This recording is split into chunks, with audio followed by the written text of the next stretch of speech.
Gestra, an international manufacturer of valves and control technology, commissioned the world's first complete glass steam system in 2009. For the first time ever, it's now possible to look right into a steam generator and see how steam bubbles arise, how feed water is de-aerated, and how the various types of steam traps really work. A number of videos take a look at important facets of the steam condensate system and its operation, thermodynamic processes taking place in the generation of steam, as well as during condensation, condensate discharge, and the origination of the water hammer effect are shown in a way that's easy to understand. This video looks at condensate discharge using various kinds of steam traps, as demonstrated in the glass steam system of Gestra AG, Bremen. The steam system consists of a secondary steam generator with a service pressure of 1.3 bar G, corresponding to a saturation temperature of 124.7 degrees centigrade.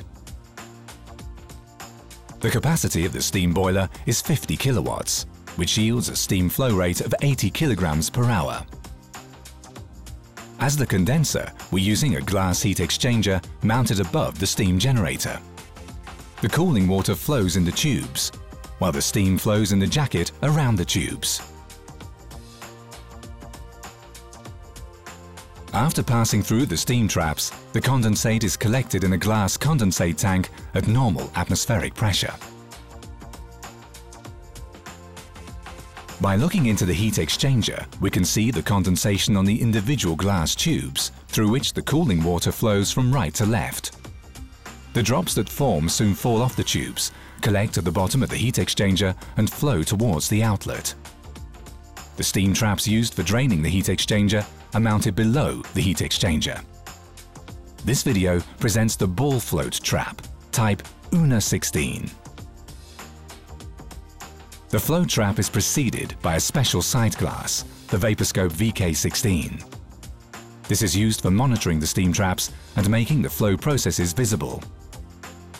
A deflector inside the Vaporscope sight glass forces the condensate to flow through a small siphon.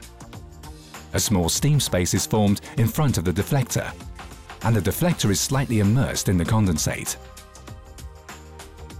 The following steam trap is used for discharging only condensate. Steam does not pass below the deflector. Now the flow trap is opened with the aid of its float lifting lever, so that steam is forced to flow through the steam trap. The deflector immediately emerges from the water, since the steam passing through now presses the condensate downwards into the siphon. This is a clear indication that the steam trap is causing loss of steam.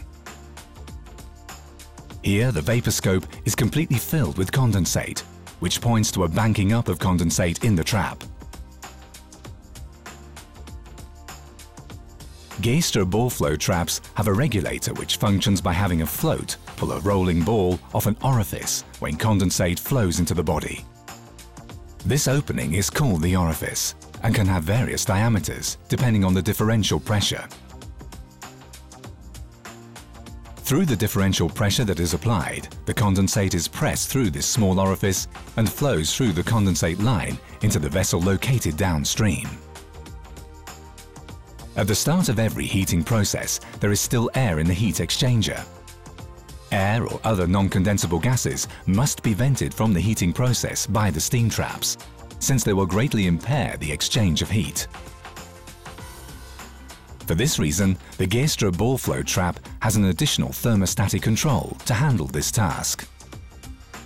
With the UNA16, this is a small regulating membrane which, through the temperature difference between saturated steam and air, detects whether there are any unwanted gases in the heating system that would impair the heating process. As an optional arrangement, a float lifting lever is mounted on the flow trap. This offers the possibility of achieving a forced opening of the unit. This may be necessary in practice whenever dirt increasingly accumulates in the steam traps as a result of increased corrosion in the system. In comparison to thermostatic steam traps, ball float traps offer special benefits. Even at very low differential pressures, ball flow traps are able to discharge large quantities of condensate.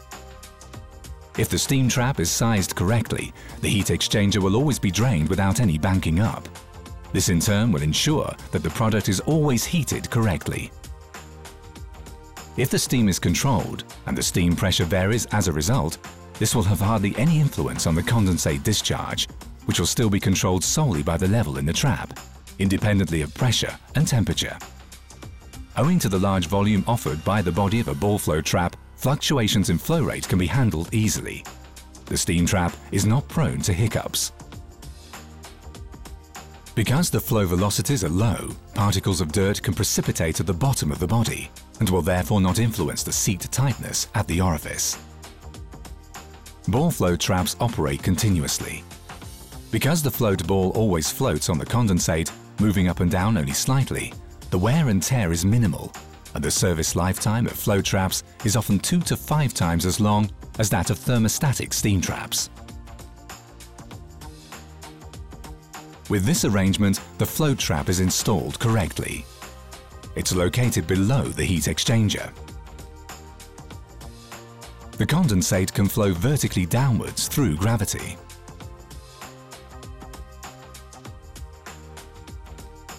Steam bubbles can rise up freely and return to the heat exchanger. The nominal size of the condensate line should not be chosen too small, so that the calculated flow velocity of 0.5 meters per second is not exceeded. Built-in strainers should be cleaned at regular intervals to prevent an unwanted pressure loss. Even if the amount of condensate varies or the operating pressure is changed, the flow trap is able to discharge the condensate over a large control range without any banking up. To demonstrate this, the operating pressure is now reduced to 0.5 bar G with a constant flow of cooling water. For certain installations, it's advisable to provide a non-return valve downstream of the flow trap. If it's possible that the back pressure is higher than the upstream pressure, this prevents a reflux of condensate. When the steam control valve at the input of the heat exchanger closes, this can result in an extremely rapid pressure drop. A vacuum may be produced inside the heat exchanger. Condensate is then drawn through the steam trap back into the heat exchanger. This too is prevented by a non-return valve. In both of these cases, the Gestra Disco non-return valve type RK has proven to be most effective. Just how rapidly the pressure in a heat exchanger can drop will now be demonstrated by closing the ball at the steam inlet of the heat exchanger. By washing the pressure gauge at the same time, we can see how the pressure drop occurs. When the operating pressure is increased again to 1.3 bar G, the flow trap drains the heat exchanger immediately without banking up. It's absolutely essential to ensure drainage without any banking up for horizontal heat exchangers. An accumulation of condensate in the heat exchanger leads to the dangerous water hammer effect, floods the heating surface and reduces the heat transfer coefficient by a factor of about 4. As a result, it's no longer possible to guarantee that the product passing through the heat exchanger is adequately heated at all times. It's recommended that thermostatic steam traps not be used in the case of large heat exchangers controlled on the steam side. Thank you for watching.